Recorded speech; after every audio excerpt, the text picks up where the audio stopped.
Alright, ladies and gentlemen, I'm here on the show, and we're talking about some NBA news, so we're into it here. So, on the podcast Peace Show, which is Paul George's podcast or whatever, he was talking about the Clippers' Big Four.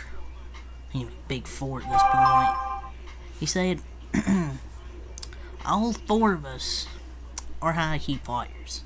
He's talking about himself, James Harden, Russell Westbrook, Kawhi Leonard. High IQ players. Westbrook being a high IQ player? Or I don't even know what to say about Westbrook. I feel like he still has pretty good IQ, but you can say that about James Harden. He has no IQ. James Harden being here. Like, Russ still has a solid player. But I don't know if anybody on that team has high IQ. It's hard to believe that. Maybe 10 years ago, maybe. You could say maybe James Harden. I don't know if he has that IQ like he used to, or Russell Westbrook. This is no Big Four. Come on. So, per Bovada official, the current favorite to win the Defensive Player of the Year is Anthony Davis. He's been superb defensively so far to start the season. I know people will be like, oh, we already erased opening night off the face of the earth. I mean, usually awards are not won or lost by one game. And Defensive Player of the Year is based on the season, not one game. But he's been pretty good defensively. If he can play most of the season, he might be able to qualify for it and try and win that award. Because I think if he can stay healthy, he has a really good shot at winning that Defensive Player of the Year, because he's been arguably the best defensive player this year. So, via the Miami Herald, LeBron James was talking about the Miami Heat, and he said, quote, I love this franchise. This franchise is top tier. It's one of the best franchises in the world. End quote, LeBron James on the Miami Heat.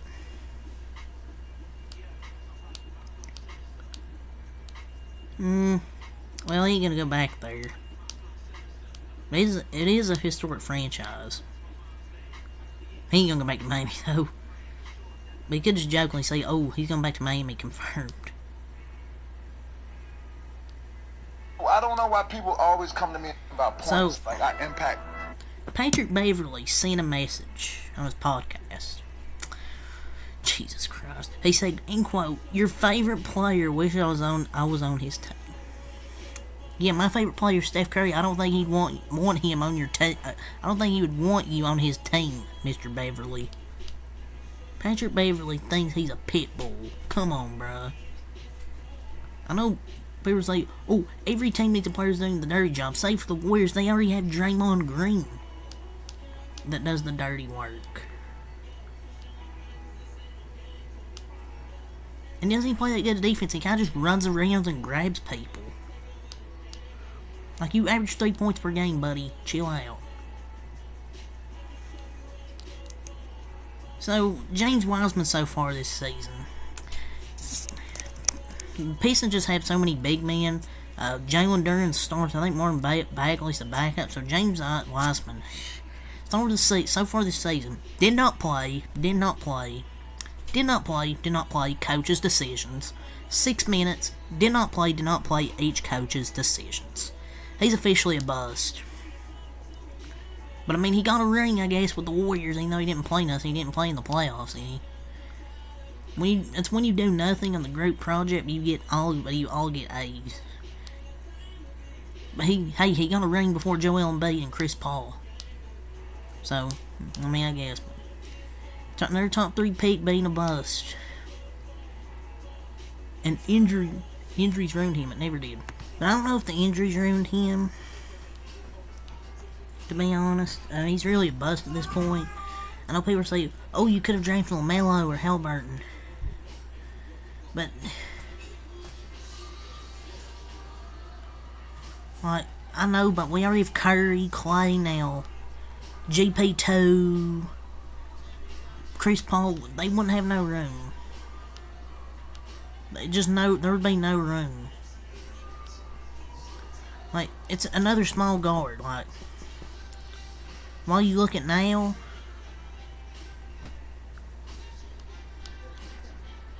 Just a bust. So, the Timberwolves are currently the best defense in the game. Rudy Gobert is number 1 in the league in defensive rating. I guess he's not the problem in Minnesota, but they're...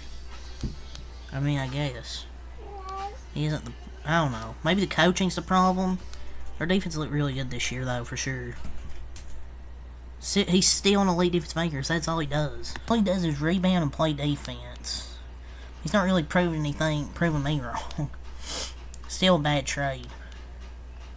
So Steve Kerr is expected to retire as the coach of Team USA once the Paris Olympics conclude, per at the Athletic NBA.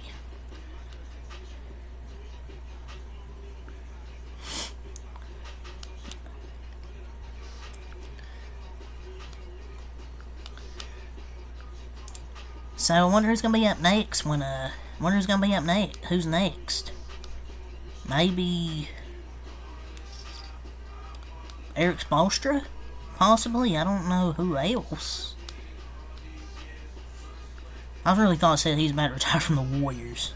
But he's expected to retire as coach of Team USA once the Olympics conclude. So I wonder who will be coaching next. The total block leaders so far: Anthony Davis with 22, Evan Mobley with 16, Jaren Jackson and Victor Wembanyama each have 16 blocks. Sarge Thompson has 15, and he's a 6'6" rookie. That Detroit team is going to be pretty solid the next few years. If they keep their core. They have to keep their core, though. AD's clearly Defensive Player of the Year so far through the first few games. It could change, though, as the season goes on. But Sarge Thompson's looked really good defensively. So, Dillon Brooks' cut so far this season is currently averaging 17 points per game, 75% true shooting, 60% from the field, 60 from 3, 93% from the free throw line. I don't know what happened to make Dillon Brooks. I don't know what happened to Dillon Brooks being so good this year. Why he's shooting well. He was garbage last year shooting like high volume threes. He kept shooting brick threes that he didn't really need to shoot.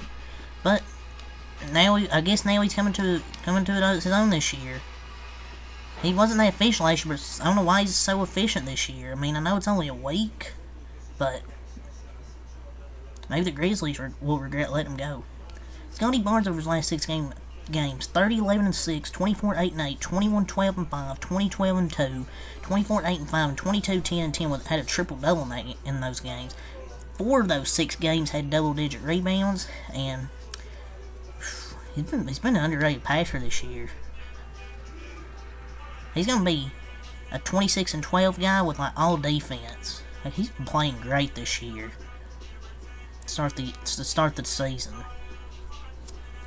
So Tyrese Halliburton thinks the winner of the in-season tournament should get an automatic playoff bid. Quote, "I think the greatest incentive for everybody to do it would be an automatic playoff bid. If it was a playoff spot, I think everyone would take it very, very serious, right? I think the older teams would take it serious." No.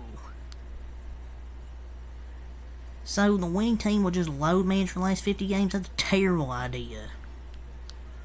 Come on. So, by the time we talk about the in-season tournament, quote, "I'm not gonna lie, I don't even know what's going on." Well, just like half of us. What the rest of the league's thinking. Rachel Nichols believes Victor Wembanyama's ceiling is higher than LeBron's. Victor Wembanyama's ceiling is higher than David Robinson, Shaq, and LeBron's. He can render that LeBron-MJ argument. The man hasn't even played 10 games. He's looked great, but I'm not going to go that far. Joe Ingles and Donovan Mitchell joining the Knicks. I think he'll play for New York one day, whether that's sooner or later. Can't even go 24 hours without fucking mentioning it.